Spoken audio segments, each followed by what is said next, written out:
It's time for the Rick Smith Show. Now, here is the voice of the working class, Rick Smith.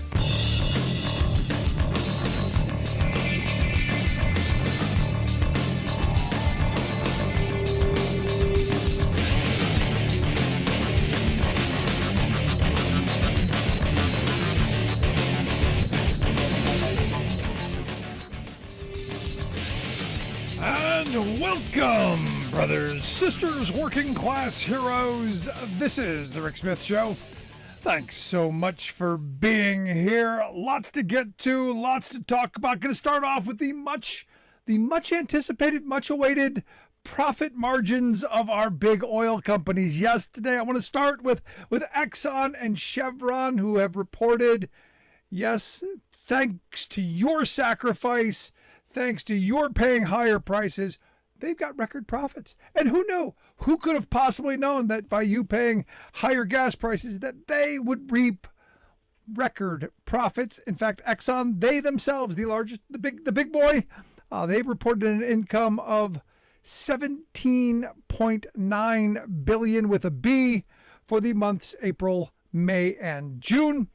That is more than 3 times what they pocketed a year ago. And thank you so much for ensuring that their bottom line is healthy. Now understand, their revenue jumped up to, during that same period of time, $115.6 billion, up from 67.7. And why is that? Well, it's because you tighten the belt.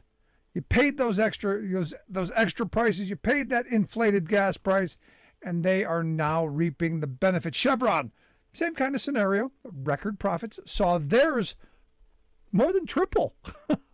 $11.6 billion for the months of April, May, and June, on sales that were $65 billion, up from $36 billion just a year ago. And you go, how's that possible? How's it possible that they have these massive prices, these massive profits? How's that possible? Well, it's because you've been paying it. You've been squeezing the quarter till the eagle screams, skimping on some other things so you can keep the tank full, and their profits well healed. And they're grateful for it. And what are they going to do with that? What are they going to do? What are they going to do to show their appreciation? What are they going to do with all of this windfall money, these billions in profit that you have so graciously handed over to them? What are they going to do with it? Well, they're going to do what they always do. They're going to further enrich themselves. Exxon, which spent $6 billion on stock buybacks in the first half of the year, they said that they plan on, I'm not making this up, they plan on buying $30 billion in buybacks over the next year and a half. That has tripled from just a few months ago. And why? Well, it's because we're keeping those prices up there for them, making sure that they're well healed. And again, thank you, Chevron. They spent about $4 billion on buying back their own shares in the first half of this year. They've upped their limit as well to $15 billion, so they're going to continue to buy back. And you go, well, why? Why? Well, because they don't know what else to do with all of the money that we're giving them. Shell last week said that they're going to repurchase about $6 billion of theirs. And we talked last week about the fact that record profit for them too. We're still waiting for BP and Total and a couple of the other big folks to announce their numbers, but we're expecting the same thing. Massive profits. Now you go, but Rick, shouldn't they be taking these massive profits and kind of reinvesting it and expanding their production and doing that stuff? Oh, silly people. That's old school thinking. New school thinking is enrich yourself, limit supply, get people blaming someone else. Like there's a guy in the White House. What's his name again? Oh yeah, Joe Biden. We could blame Joe Biden for the high prices, and dumb people will slap stickers on things and go, he did this, without understanding that these oil companies robbing us blind. And not just robbing us blind because they can, but structurally robbing us blind. And I was reading through the article over the New York Times today, and what they were talking about was really kind of interesting. Because now, look, they were going, Exxon and Chevron, they expected the profits to be high. But the profits that they reported even blew the expectations out of the water. They made even more than the enormous amounts that people were expecting. That's how out of control this is. Now, what I found interesting is when they started talking about, why this is and what's going on,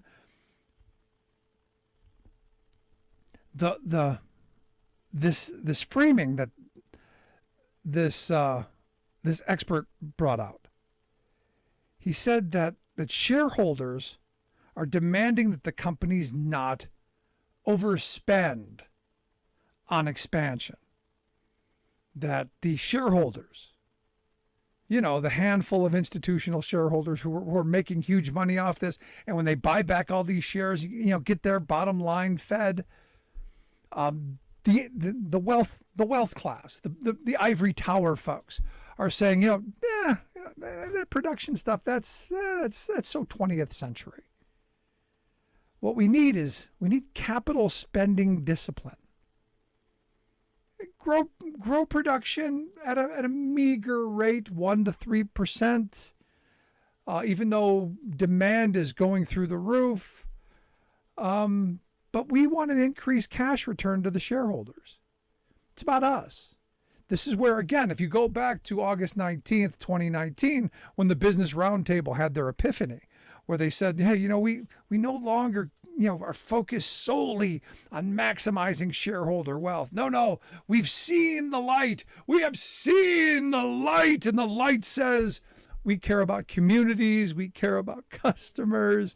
And most laughably, we care about workers. And then we went through a little pandemic where they proved that they didn't care about any of this. But stock buybacks, this makes those folks happy. So what they're saying is, no, we're not going to increase production. And because we like things where they are, because it's going to return us massive, massive dividends. If you keep production at a lower rate, we can charge a higher price for it. It's basic supply and demand. We learned this back in Econ 101. And you've got a scapegoat. You got Joe Biden. And you've got the Democrats who are saying, look, we need to get off of this stuff. We need to get away from dirty oil. We need alternatives. We need clean energy. So it's a natural scapegoat. So the simple go, it's Joe Biden. That's where we end up going. And this is the infuriating part about this, because they've had leases, they've had opportunities, massive, massive opportunities. And they've chosen to go this route. Now, to me, this is another one of those examples. We've given these corporations massive amounts of tax breaks. We've given them opportunities to invest in their companies. We've given them all this stuff. And what do? They enrich themselves. And this is where I keep coming back to. We've got to stop giving these companies all of these tax breaks. Return to the good old days of the socialist president, Dwight David Eisenhower, where we were taxing corporate America at around 52%. And what happened during that time? You had higher wages, you had better investment rates, because they used that money more efficiently into their business, other than, hey, I just want to make myself richer.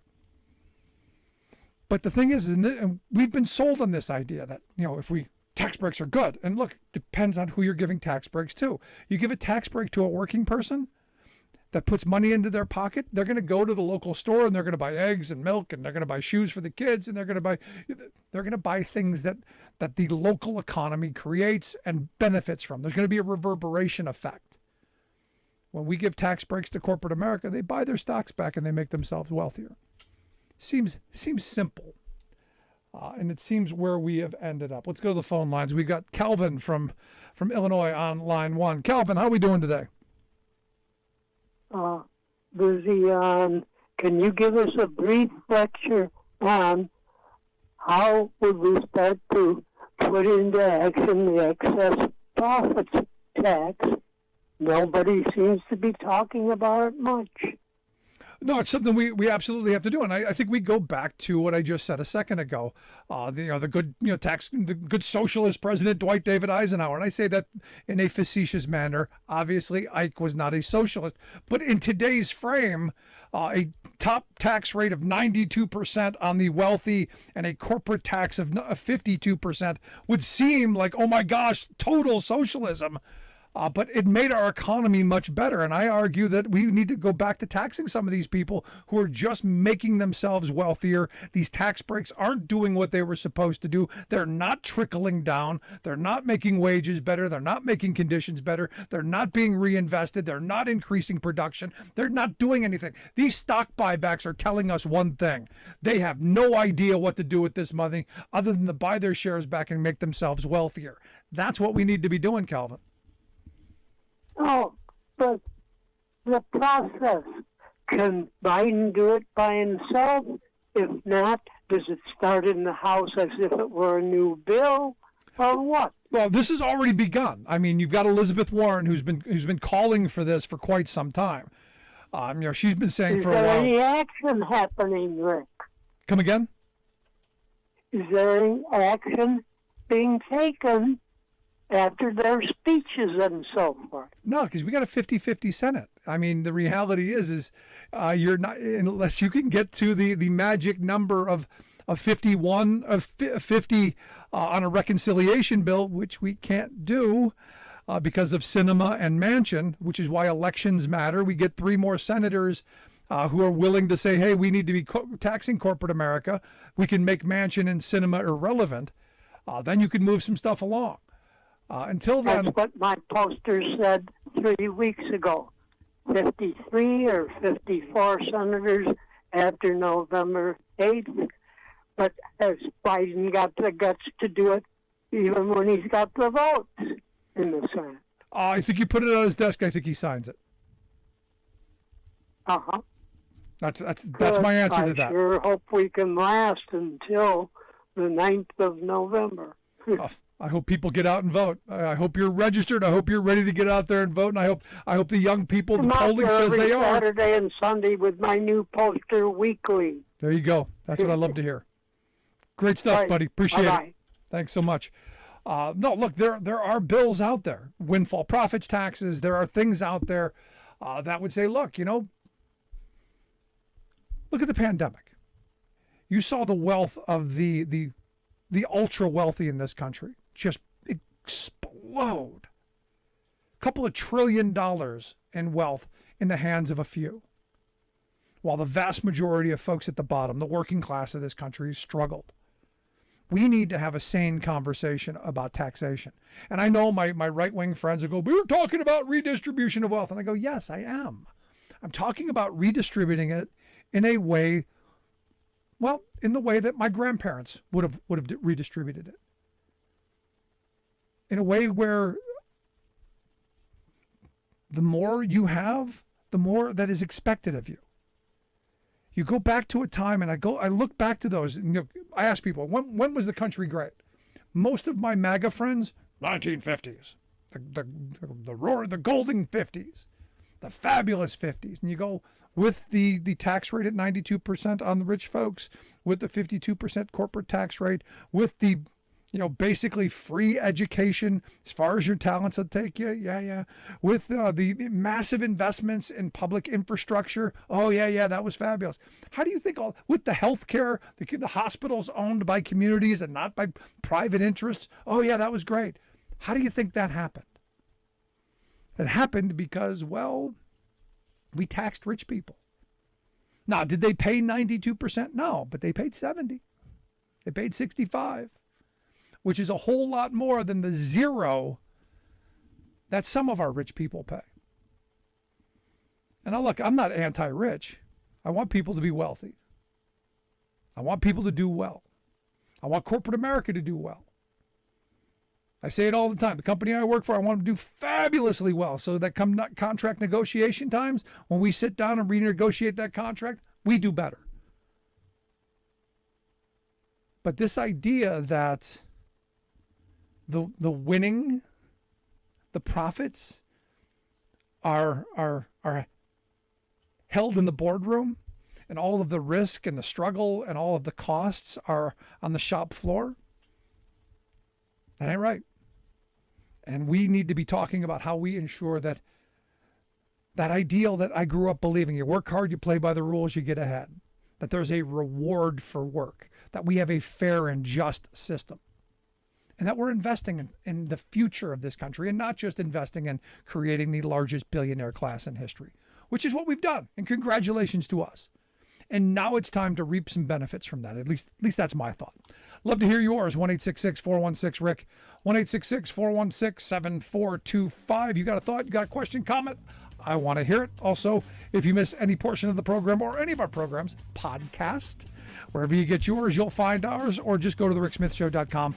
It's always there, always available.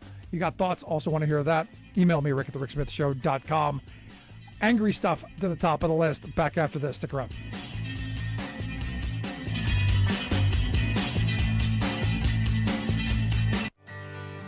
From the steel mills of Pennsylvania to the auto factories of Michigan to the modern makers movement, manufacturing makes our nation great. I'm Scott Paul, president of the Alliance for American Manufacturing.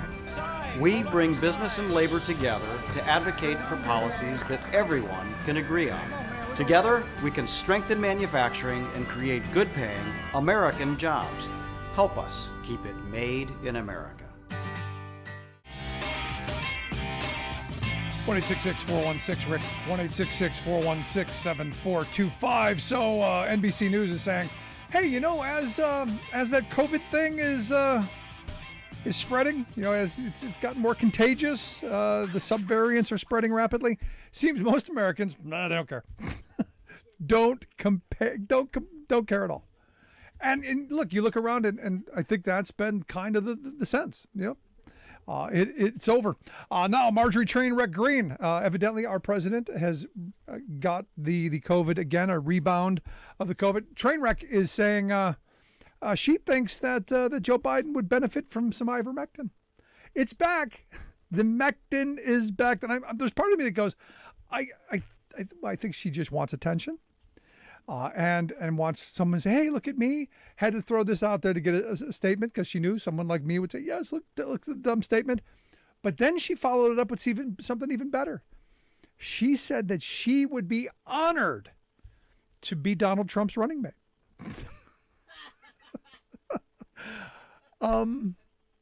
I'll be the first. Let me be one in a long line of list. I think even he's smart enough to know that she's too dumb to be on his ticket. Just kind of throwing that out there. Let's go to the phones. Got Alice online too. Alice, how we doing? We're doing. What do you think about a Trump Green ticket? Okay, that sounds like a Saturday Night Live skit, doesn't it? It does. It does. I cannot even imagine. I mean, that would be a case of Beavis and Butthead or Dumb or Dumber. Take your pick, huh? Dumb and Dumbest. So what's on your mind? Go. Tweedledum and Tweedledee. Yeah. Anyways, what I wanted to say was, you know, it appears to me that the dumbing down of the American electorate just gets worse and worse because people don't even seem to understand the basics of how the economy seems to work. I mean, I am just gobsmacked at times when people come off with things, and it's like, that falls under a corporation, not the government. And you know, we have this idea in our head. You mean like get the government off off Medicare? You leave your government hands off my Medicare? You mean like that? No, I'm talking about blaming Biden for the gas prices. Oh yeah. And all these other things. I mean, it's just mind-boggling. And we have this idea in our head, not all of us, of course, but a majority of people go, oh, yeah, they're smart because they're rich. Oh, they're a good person because they're rich. And the two things just don't go together. A lot of the rich people are rich because they had absolutely no problem backstabbing, lying, cheating, and stealing. But we have just become such a nation of idiots. I mean, I got worried years ago when they had, the Sally Jesse Raphael and all those other shows, and they'd all go on there and air all their laundry and get into big fights. And I thought, my God, it's just gotten worse. No, now those people they're no longer on daytime TV. The Jerry Springers of the world and the guests of that show are no longer just on TV. Now they're in Congress. Oh, absolutely. I agree with you 100%. Yeah, I would like for someone, for my representatives, be it in the state legislature or, my county or the federal government, to at least have a basic understanding of, things like, laws and history and the Constitution and, that sort of things. But obviously, the dumber you are, the better chance you have of getting elected. Well, on the Republican side, which is true, and I need to amend my statement. The daytime, TV show guests, they're on the Republican side. I mean, you can go down the list of crazy on the right, and the sad reality is you look at the things that they've done or haven't done, and I look at the fact that the PACT Act hasn't passed and the justification for it is just mind-blowing to me. There are real-world painful consequences to having these caricatures of politicians in office, and I'm hoping someday we shake awake, but it hasn't happened yet. I know. I was kind of hoping, and you know what? Let karma do whatever. But I'm at the point where it's like, really? Come on, COVID. You mean you couldn't get rid of some of those idiots for us? I mean, it might be a terrible thing to say. That is horrible. I don't care. I'm at that point because I am just so fed up with stupid. And the thing is, they're not just affecting themselves. They're affecting everyone with their stupid. I mean, and as you say, real-life consequences. Yeah. For millions of people and for the whole planet, if you want to get right down to it. No, you're not wrong. Look, I was just reading a story. My wife and I were just talking about it before the show. We're making polio great again in upstate, I guess in New York. We're in the wastewater. They've seen an uptick in polio being detected, and hey, the anti-vaxxer movement's growing. So yay, we're going to make polio great again. Oh, I know. It's my body, my choice. As long as it's a vaccine, but not so much for a woman making a choice for her reproductive health. There you go. go. But there you are. I appreciate it, Alice. Stupid is stupid. Have a good evening. Thanks so much. As Forrest Gump says, stupid is, stupid does. And we got a lot. She's right. Got a lot of stupid. And sometimes you just shake your head and you go, how'd we get here? Well, I would argue 30 years of right-wing rage radio, the outrage candy being fed on a daily basis.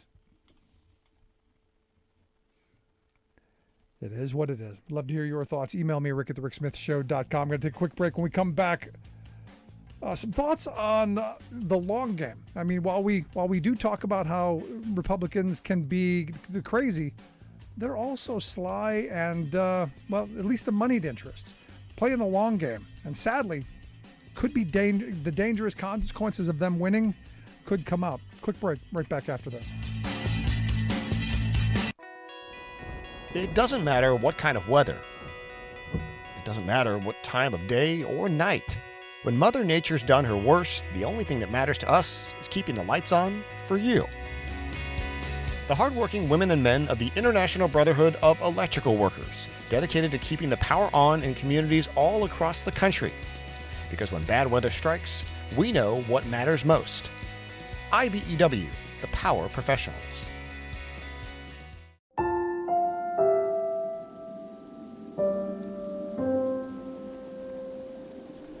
My country, 'tis of thee, sweet land of liberty, of thee I sing.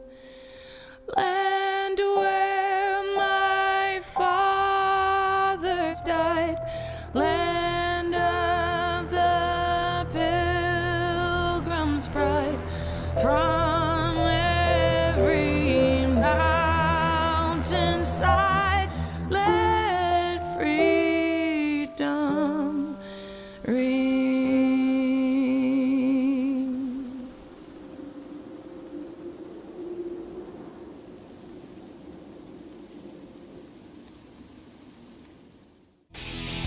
our quote of the day from Uncle Milton Friedman.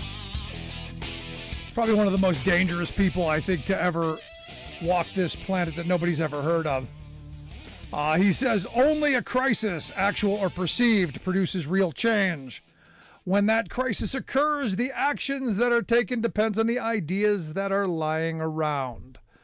That, I believe, is our basic function, to develop alternatives to existing policies, to keep them alive and available until the politically impossible become the politically inevitable.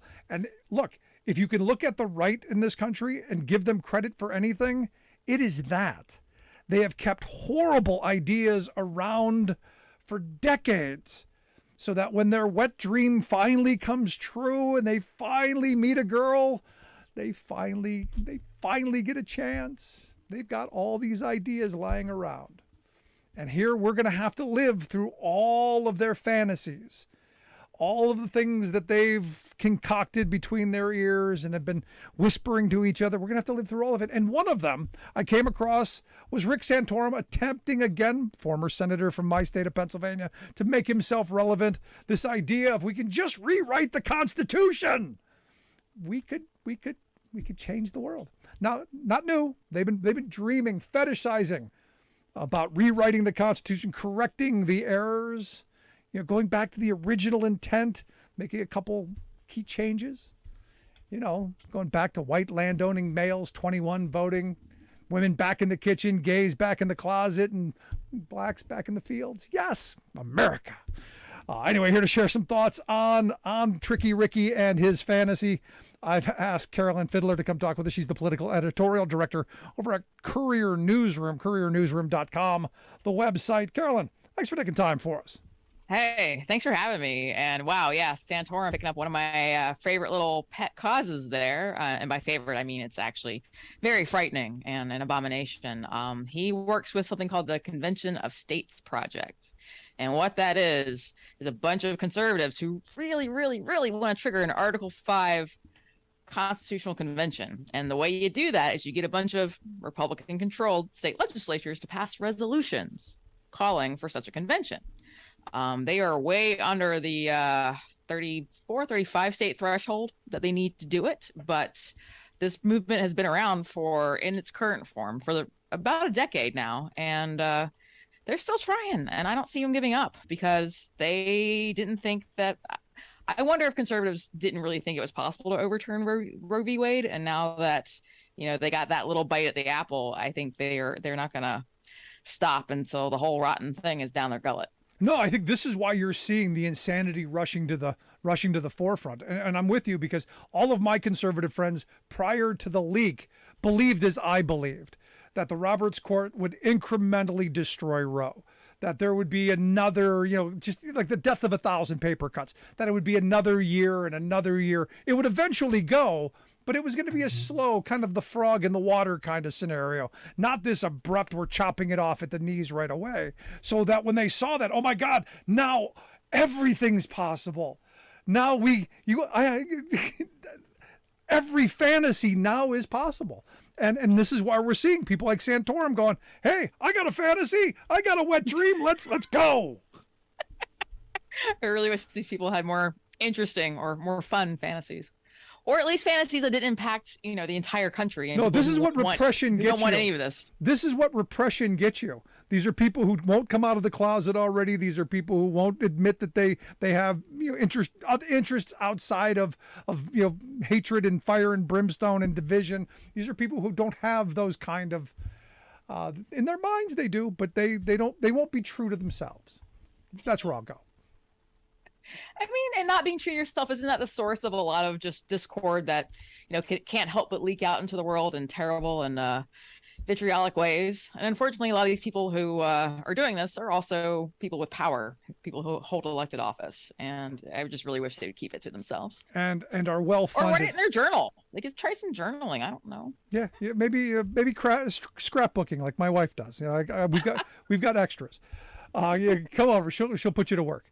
No, but this is where the other part of this is. These are well-funded people, because it seems interesting to me, Carolyn, that while it's a lot of the social stuff to keep people in line, we have a narrow view of how family and life should be. It's also the financials where a handful of people reap massive benefits, and it's interesting that those are the people who keep funding this stuff.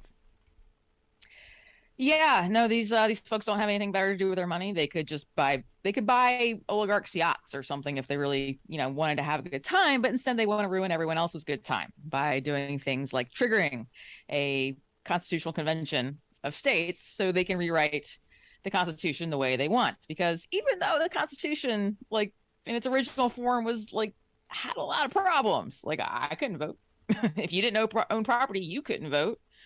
And to say nothing of, how Black people weren't actually considered human. And so is that what they really want to take us back to? Yes. The answer is yes. They want to go back to the quote unquote fundamentals. I think they think that the amendments to the Constitution are problematic.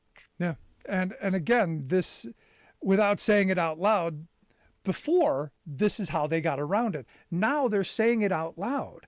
And now they're trying to inculcate all of their hatred and their division and their insanity and their religious zealotry into a constitution. I loved during the last, like 10 years ago, all we kept hearing about was we can't have Sharia law. And yet, here we go, Christian Sharia law right around the corner. Oh man, I do remember that. Those bills actually passed in some state legislatures. Like in Oklahoma, I believe a court had to strike it down because you can't have a law that just singles out one religion. Or maybe it was Kansas. It's really hard to keep track over there. A bunch of Republicans since you bring doing up a Kansas, bunch of extreme things. Since you bring up Kansas, tomorrow the big vote, will they put an abortion ban into their constitution? And I'm not sure where that's going to go. We'll find out if there is anything still wrong with the matter with Kansas. Any thoughts? Oh yeah, Kansas is such an interesting state, and I feel like a lot of folks who don't live in Kansas or in the immediate vicinity don't actually know that they actually have a Democratic governor right now. It's wild. That's how badly Republicans mishandled Kansas when they were in charge. They ran it into the ground so hard that everyone elected a Democrat governor, and she's hamstrung by a very, very conservative legislature. The legislature kind of swung to the middle a little bit in the middle of last decade and then swung back. And the legislature has been at odds with the state Supreme Court for a long time because the state constitution in Kansas has been interpreted by the state Supreme Court in Kansas as protecting the right to obtain an abortion, which is why this ballot measure amending the state constitution is on the ballot tomorrow, Tuesday, in Kansas, and we'll see if folks want more rights or fewer rights, or want to, make sure women, like their governor, can't have the freedoms that they had, just the day before. So. No, it's frightening where we're heading, and the abortion issue is just the beginning of this. And I've been saying this for, probably over a decade, that once that falls, once they take that right away, everyone else is in the shark. We're all in the shark tank. It's just a matter of, when we're flavor of the month, when it's our turn. And, you go down the list. I mean, the thought of contraception being on the table as something to be taken away, people would go, no, that's not possible. Yeah, it is. If anyone has been paying attention to state legislative politics for the last decade, they know doggone well that it is very much on the table. And it was really actually nice of Clarence Thomas to say the quiet part loud in terms of other rights the ultra-conservative part of the Supreme Court is just dying to take away. No, this is the thing. They're understand, and it's my view that these people want to say this stuff out. They want to scream the things that they've been whispering to each other in the closets.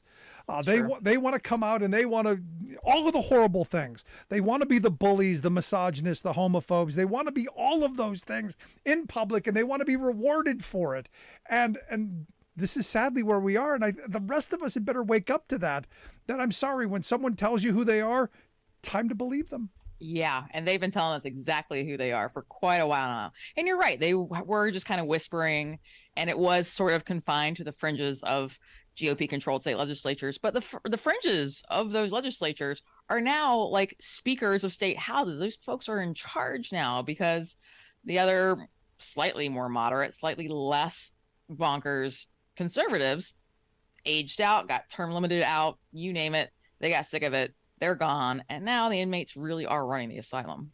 No, it's crazy. And until and look, I come back to, our problems aren't the people that are there. Our problems are the people voting for the people that are there, because we put them there. The idea of somehow that Marjorie Trainwreck Green or Matt Gaetz represents the people in their district is somehow insane to me, but they're going to win their elections. Yeah, it's pretty unfortunate. Matt Gaetz who is someone I have been paying attention to for some time, because we were both actually William Mary Law, class of 2007. Fun fact. I'm sorry. But he actually hasn't won any of his primaries by, an impressive margin. Like a good candidate could conceivably take him out, but he has the support of his father, who is a long-term power broker in Florida and has been looking out for him, obviously. You listen to the Rick Smith Show. We're here with Carolyn Fiddler. She's the political editorial director over at Courier Newsroom. Check out the work that they do over at couriernewsroom.com. Now, obviously, the big primaries tomorrow, everyone's watching, Michigan and Arizona. Crazy states. Some thoughts being that Democrats are pushing for the crazy of the crazy. I saw Representative Peter Meyer come out and complaining that, the Democrats are spending money on my opponent, and they're going to be fingerprints on the gun if that person wins. Thoughts on the strategy of propping up the crazy of the crazy in the Republican primaries? I confess I'm a little conflicted. On one hand, I think a little rat screwing is is not necessarily a bad thing if done judiciously. But at the same time, the prospect that some of these really extreme Republicans could get elected is absolutely terrifying. You mentioned Arizona with primaries tomorrow, and Robeson is, she's no moderate, but Carrie Lake is just way over there, and either one of them could become governor. It's Arizona is definitely very much a toss-up, and as nice as it would be to have a Democrat in charge of Arizona, that is not a foregone conclusion. And whoever wins that primary tomorrow for the Republicans is going to cause a lot of concern. You've got to put Republicans in a position where they've got to decide. Do we want this maniac? Or do we want to, maybe go for a third party? And I understand the calculus, but I also understand that sometimes it could jump up and bite you in the behind. Yeah, no, absolutely. And I think there are going to be some cases in November where we all look back. Humanity looks back at some of the decisions that were made, this summer by Democrats. And hindsight's always going to be 2020, and regrets will be had. But at the same time, there's no second place in politics. The Democrats are doing what they feel like they need to do to win, and that's all that matters, really. In the end. This, Carolyn, is one of those moments where I'm going, finally, the Democrats are balling up their fists and throwing a punch. I've always said, the Democratic Party, in a street fight would offer to hold your coat. I'm happy now that at least, it may be the wrong fight. They may lose, but at least they're fighting. At least they're trying. And it's nice to see. I mean, it's nice to see. Democrats have been waiting for something to sink teeth into, for sure. And I think this is really heartening, even whether you disagree with the tactic or not. I think that a lot of the rank and file they're taking heart from this. No, because this is, I have friends who they aren't the most informed. Let's go that route. But they're normal Americans with lives who don't start their day. Let's go there. All the news websites. Let's go there. They're drawn towards the person who looks like they're putting up the best fight. They're drawn to the person who looks like they're standing up for them. And Democrats have always been the ones who let's work out a deal. Let's good governance. Let's come to an agreement. Always trying to find compromise. I'm tired of seeing that. I want someone who's going to say, no, this is what we believe in it. This is what we're fighting for, and pushing forward. Yeah, I think that was a takeaway of the immediate post-Trump election, just months and year. Democrats were suddenly fighting, and all voters who were not Trump supporters took a lot of heart from that. And it really excited a lot of low propensity voters. And we saw that at the ballot box in 17 in places like Virginia, and then in 18. And that was because, I think in large part, it wasn't just anti-Trump. It was that that Democrats were just fighting as harder than they've had in a really, really long time. And it was impossible to miss. And voters saw that and were energized by it. No, it's what we need. It's that kind of passion that you have to have, that belief. And a platform helps. I think a platform would really help. Fighting for workers, fighting for minimum wage increases, fighting for things that are going to make lives better. I think right now, and look, I'm looking at this PACT Act, and I can't get this out of my head. This is something that Democrats should be just strangling the Republicans over. The fact that you've got Pat Toomey, my senator, and Holly and Cruz fist bumping over denying veterans health care is disgraceful. They should be beating them daily with this. I'm so old. I remember when people wanted to know why Democrats didn't love the troops. But that was a long time ago. You are old.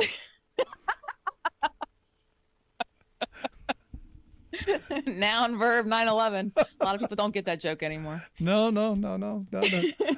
So let me ask you this then, since you brought up 9/11. Now I got to ask it.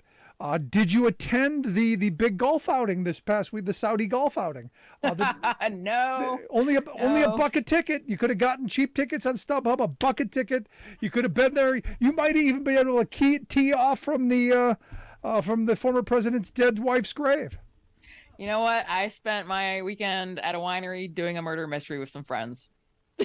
A much better time was had, I believe. Oh, there you go. I think that's probably better than the golf outing, celebrating chopping up a journalist. Okay. And for the record, I didn't do the murder in the murder mystery. I would hope not.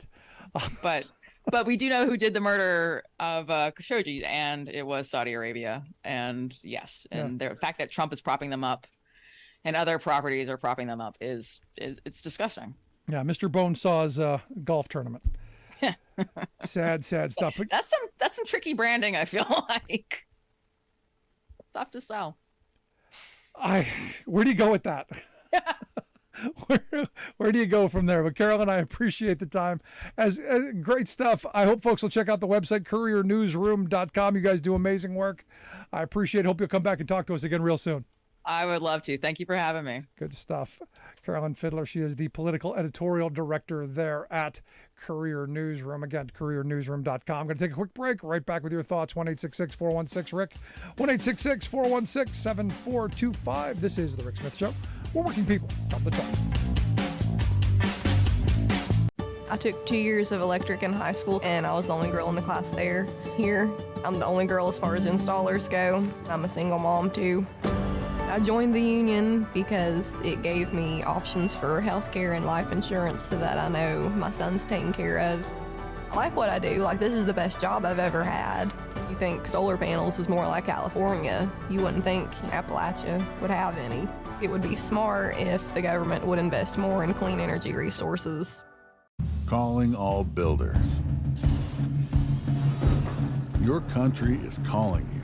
Tackling climate change is the job of our lifetime. It's time to build back better. Let's get to work. So, as we were saying, the big question, Kansas. What's going to happen with this constitutional amendment? Are they going to ban reproductive rights in their constitution and say, no, sorry. No, you can never have an abortion. No for you, woman. And I find it interesting. The arguments that are now coming up. Now, remember, as we've been saying, they're now emboldened to say the crazy stuff out loud. They're now, all the stuff that they've been ruminating in between the ears, between the temples, they've been dreaming of, fantasizing of. All those arguments, they go, oh, this is just too crazy. Nobody would ever buy it. I shouldn't say it. Now they're going, oh yeah, say it. Say it. The little voice on their shoulder going, yeah, go ahead. Someone will believe it. Someone will buy it. In that, I look at Chris Pratt. Chris Pritt, I believe his name is. He owns Pritt Law in West Virginia. Evidently, he's argued that they should eliminate child support for the parents who get the custody of a child. No child support. Sorry, no child support. And the argument goes kind of like this. By having a child support mechanism, it's going to make men force women to have abortions and make them do all kinds of things that, to get rid of the because men won't want to pay and would make women's lives miserable. This is kind of what I get. He says, quote, if she carries through the pregnancy, he's going to have possibly some sort of child support obligation. And so what he wants to do, he wants to, in a sense, encourage her to go and find a way to get an abortion because he knows that a certain individual, if he has any kind of familiarity with her, he knows that she might be in such a state of mind, she must be in a vulnerable such position that it's not worth everything he's going to put me through to carry this pregnancy forward. It's going to be easier. It's going to be better for me to just go and terminate this life. So she goes over to Virginia or to some other state where she goes and gets the abortion. So he says, I think that it's really clear possibility if we enact the Second Amendment here. I don't want to be doing anything that is encouraging thugs to go and get abortions. I have no idea what that rambling is. The Second Amendment part, is that a threat? Not quite sure. But the argument of eliminate child support because it's going to encourage men to pressure women to get abortions, that was how it was when abortions were legal. And you had deadbeats who didn't pay before. Thus the person who was my sperm donor that I don't know his name. This is not new. It's not going to go away. Now, here's my fear. My fear is once you ban abortions, this is the real fear that I have. That encouragement of, hey, you should get an abortion because she might want to, is no longer going to be there. And now he's going to go, no, I don't want to pay for this.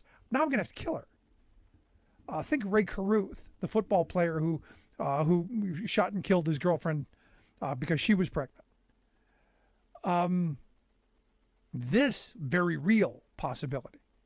Thus, I think the reference to the Second Amendment, or this is just crazy right-winger talk. Every sentence has to have a Second Amendment reference. I don't know. But, it seems to me by having it safe and legal and hopefully rare, that you don't get into this situation. But I'm interested. I find the argument interesting that he's going to make it. We should just do away with child support. Now, understand, we've already got a situation where women are struggling to raise children with no income. I think of my mother.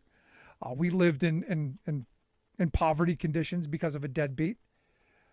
I'm all in favor of going and finding those guys and throwing them in jail. That's not what he's talking about. He's talking just, hey, no, just, let him go. Not advocating for social policy to help, not advocating for any of that. Just let them go. Now, again, this is a lawyer making his argument for a client, I assume. This is the linguistic gymnastics that you have to do to get your client off of not paying for what they've done. I kind of get that in a sense. But again, this is the quiet part out loud because it's what they do. Love to hear your thoughts. Should we do away with child support? Should women be on their own? Responsibility for their choices? This is the rhetoric that we hear from the right. Email me, rick@thericksmithshow.com. Angry emails to the top, but I'm sure that'll probably get me a couple.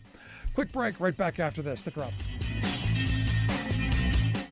I've been driving buses for 5 years, and my day-to-day routine is I wake up a little earlier than most people. I get on a bus, I go out, I pick up some students and make sure they get to school nice and safe. Here in Fairbanks, Alaska, that can be a challenge because of the winter weather and the icy roads.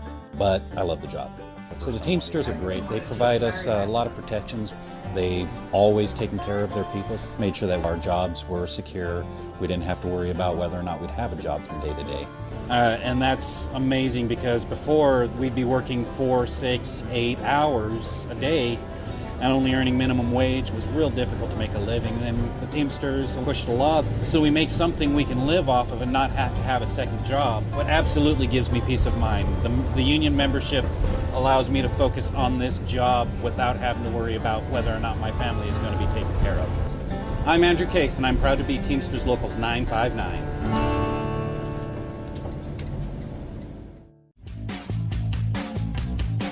Welcome back to the Rick Smith Show. Check out our website, thericksmithshow.com. So I got an email from Jeff listening on KTNF in Minneapolis. He sent me this article and asked how he should respond in the lunchroom. Evidently, this is a hot topic of discussion, and I don't know why. Again, this whole transgender thing, I don't know why it's a thing. You know, I've said this before. You know, in places that I've worked, we dealt with this 30 years ago. The person went away. They were a guy when they left. They came back as a woman, and nobody cared. Nobody. Were there a couple of idiots who said things behind their back? Yes. But they said things behind their back when they were a guy, too. It didn't matter. You're never going to change the idiots. But anyway, Jeff sends this article, the Daily Caller. So take the source of what it is. And Jeff, you got to consider the source. The headline, poll finds 62% of American voters think gender activists are going too far. What I find interesting is they go through and they ask these questions about Title IX and the changes that Biden is going to make. And it says, you know, the overall sentiment among respondents are that Americans are not on board with Biden administration's push to overhaul Title IX laws to include gender identity. And, you know, they ask, you know, how many people are in favor of this? And the numbers, like, you know, 62% of people think that the gender activists have gone too far. I don't care. Lead your best life. Do your thing. Simple. But again, remember who they're going to be polling. This is a very conservative, way out Tucker Carlson publication. They go into this and they say, you know, the vast majority of people are against this. I give them credit in being honest by saying 81% of voters said they had no understanding of what the administration was proposing. So I found it interesting that 62% think they're going too far, but 81% have no idea what's being proposed. And it comes down to, you know, this hatred of pronouns and this hatred of all of this, you know, and this that we're being forced somehow into these positions. And I've taken the position from the beginning of, I don't care. I'm going to treat you with dignity and respect as I would expect you to treat me. If you want me to call you a man or a woman, whatever, I'm okay with that. Because I want you to, I'll treat you with the same respect that you treat me. I don't think that's difficult. But yet there are some of our friends on the right, no, they don't want to be there. Not interested in that whatsoever. And have this very narrow-minded view that everyone should lead their lives like they do. And I don't think that way. Go do your thing. Lead your best life. Now, don't pull me into it. Don't make me have to agree with what you're doing or all that, because I may or I may not. And nobody should or should have to agree with it, but no one should be put in a position to where they get to dictate what other people have to do with their lives. And I want people to lead their best lives, but I'm looking at this kind of a story where, you know, they're putting out this narrative that, you know, all these people are gone too far. I don't care. And I think the best place to go is, I don't care. I want you to lead your best life. I don't care. Do your thing. I don't care. I think where things may is where people want to dictate what you're allowed to think, what you're allowed to feel. Not in favor of that. But you do have to treat people with dignity and respect. You do have to treat people with some measure of humanity. Now, the one question that they throw out here is about sports, because Jeff throws this in here. Well, what about the sports issue? And this is a question that we're going to have to deal with, Jeff. It's for me, you know, the idea of, you know, what do you do with transgender athletes? Should they be allowed to compete with women? And I struggle with this because, you know, as a person threw at me, should 7-foot teenagers be allowed to play basketball with 6-foot teenagers? You know, you're talking about, you know, all these differences. Are we going to start arguing that? I don't necessarily have the answer there, but it's a conversation we have to have. And screaming at each other, I'm not quite sure is the way forward. Come from a place of I want people to lead their best lives. I want people to be able to have life, liberty, pursuit of happiness. I think we're going to be okay. But this is one of those issues, sadly, I don't know that we're going to come around to. This is what the right does masterfully, this divide and conquer stuff. And look, we're talking about a handful of people across the country that has divided a nation. See how good they are at this? How about we talk about wages, hours, conditions, how we make lives better, how we make sure that it doesn't matter, that people can lead their best lives and eat. There's an idea. Anyway, I'd love to hear your thoughts. Email me, rick@thericksmithshow.com. Thanks so much for tuning in. You miss any of the program? Podcast, rick@thericksmithshow.com. Email, ricksmithshow.com. Thanks for being here. You've been listening to The Rick Smith Show. Email Rick at rick@thericksmithshow.com.